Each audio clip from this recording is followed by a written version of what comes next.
Welcome to Face the State. I'm Ariana Bennett. Thank you for joining us. Now, if you've ever gone on an odyssey to figure out whether a social media post, an article, or a claim online is truthful, you might have found yourself looking at the Truthometer at PolitiFact.com. It's a nonprofit run by the Poynter Institute, and its executive director, Sharockman, is here with me now to talk about all that. Aaron, thank you so much for coming on the show. It's great to be here. I'm excited to talk about facts and truth. Oh, me too. So excited. I know. All right. Now, depending on who you talk to, and I'm sure you deal with this a lot, it's a kind of pervasive mentality that just nobody's fact checking anymore. Sure. Everyone's just sharing everything on the internet. But this is what you do all day, every day. Tell me about PolitiFact for those who don't know. Yeah, we started in 2007. It was to fact check the presidential election in 2008. The idea was basically that politicians, surprise here, will say things that are not true. No. And then politicians in election time will particularly lie to get your vote. And we thought journalists and journalism organizations weren't doing a good enough job of helping people understand what's true or false. There is this mentality of we report, you decide, which I'm not against, but when some things are empirically true or empirically false, I think it's very helpful for people to kind of know that right up front. The reality is there's so much information we get every day on all kinds of things, and we don't have the time, we don't make the time to kind of do our own research. And so where journalists can help, we should. And so PolitiFact launched in 2007. We were supposed to start for 6 months. We've now gone 18 years, published 28,000 fact checks using that Truthometer, which starts at true, goes all the way to pants on fire false. You don't want that one. But really at its heart, it's good, deep reported journalism that hopefully is accessible to people and helps them answer important questions and helps them get better information to make better decisions about their lives, what they want to vote for, who they want to vote for, what policies they want to support. When you launch an endeavor like this, how in the world do you go about establishing credibility for a new, unrecognized name? Really hard. So at the beginning, people did not understand what PolitiFact was. They couldn't say it. They thought, are you talking about Politico? We're like, no, we're different.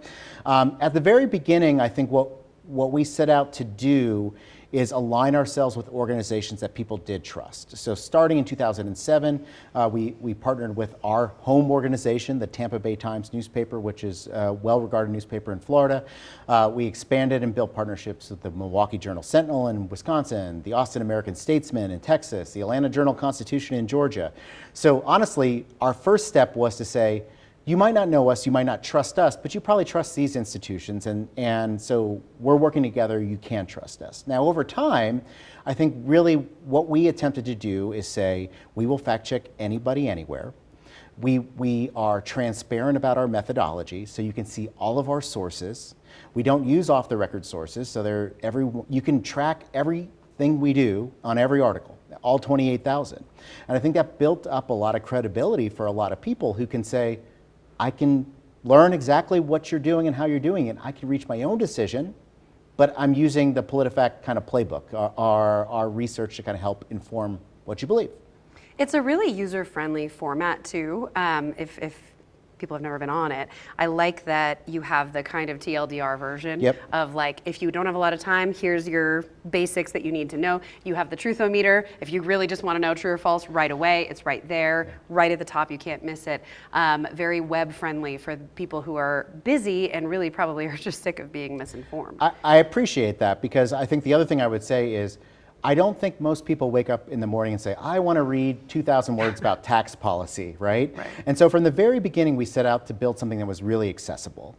And so if that's, I read the claim, the thing we're fact checking, and I see the meter, great. If I read the TLDR version, great. If I want to really dive into a 1,000-word article, that's awesome too. We really wanted to give people a lot of different entry points.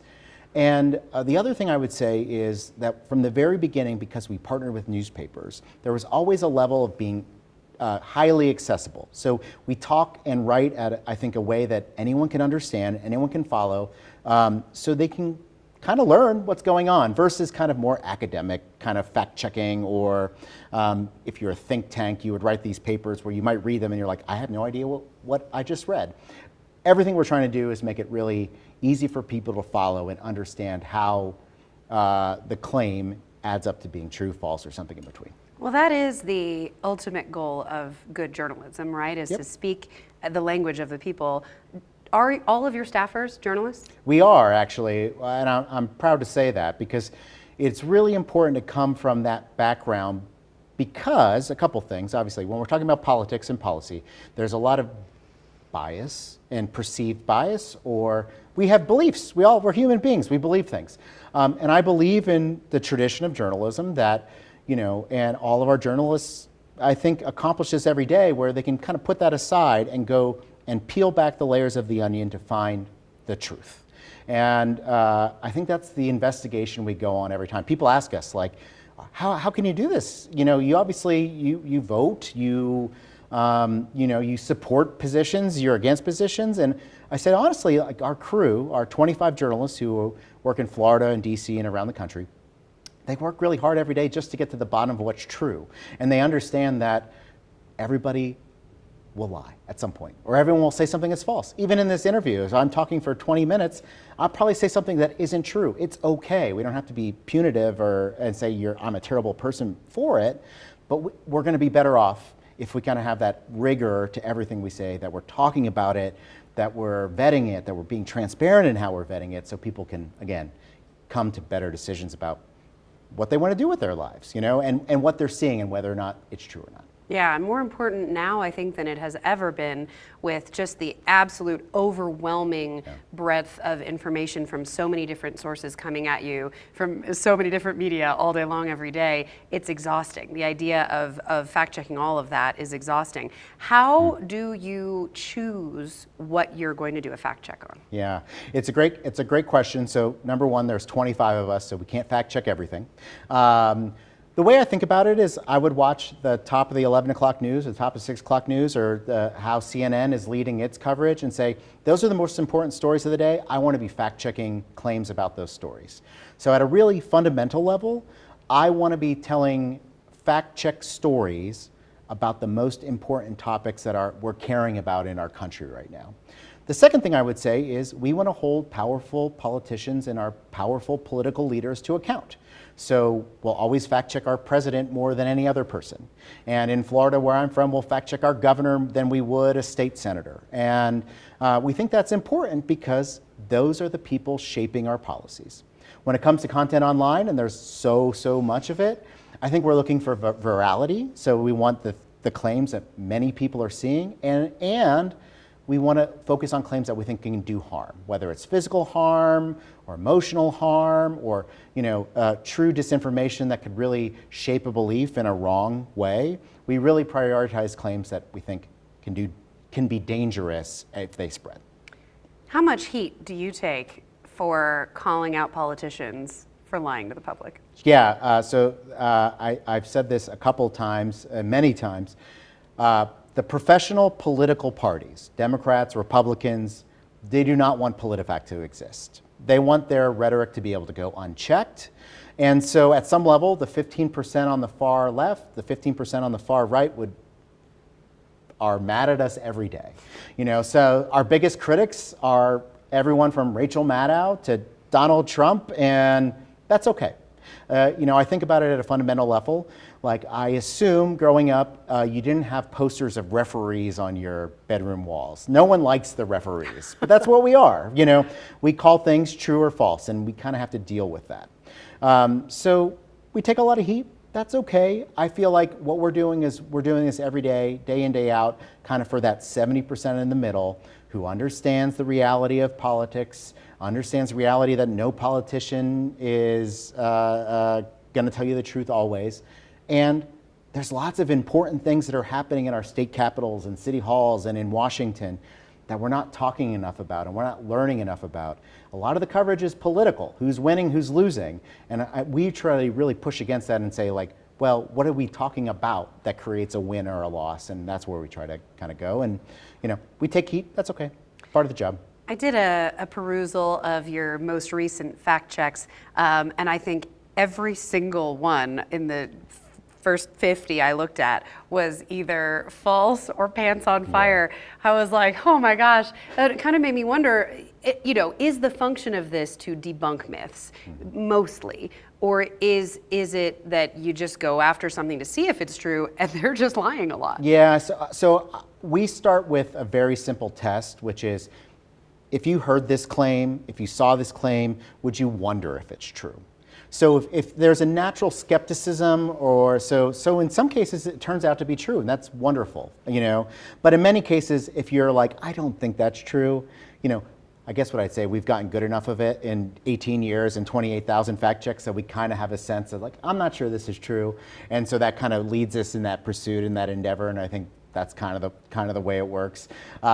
You know, there is a reality that I think there is so much misinformation online today that we could focus solely on that. But again, I think what we want to do is say, if you were sitting around the coffee table and talking to your friends and they said something, if you're like, I don't know if that's right or not, that's a perfect place for us to fact check. And no matter what the answer is, it's a good one for us, I think. Yeah.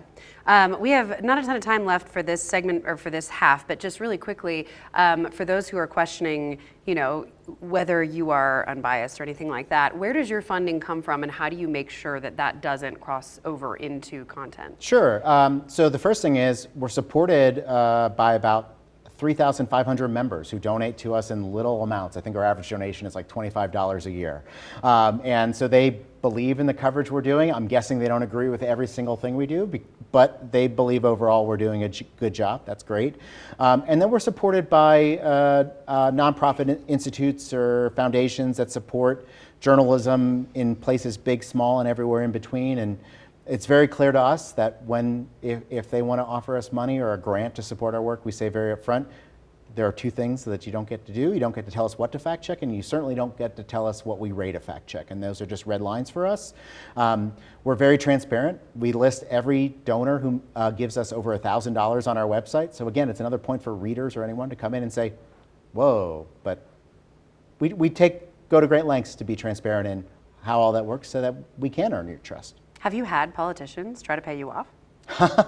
No, no. That'd be an interesting conversation, though. But no, we haven't gone there yet. Okay, all right. They may pay us to go away, but I don't know if they'd pay us off. All right. At least they'd try. Right. All right, Aaron, sit tight. I'm going to be back with you in just a minute. Coming up, we're going to talk more about fact checking and maybe give you a little primer on how to do it yourself at home. Stay with us.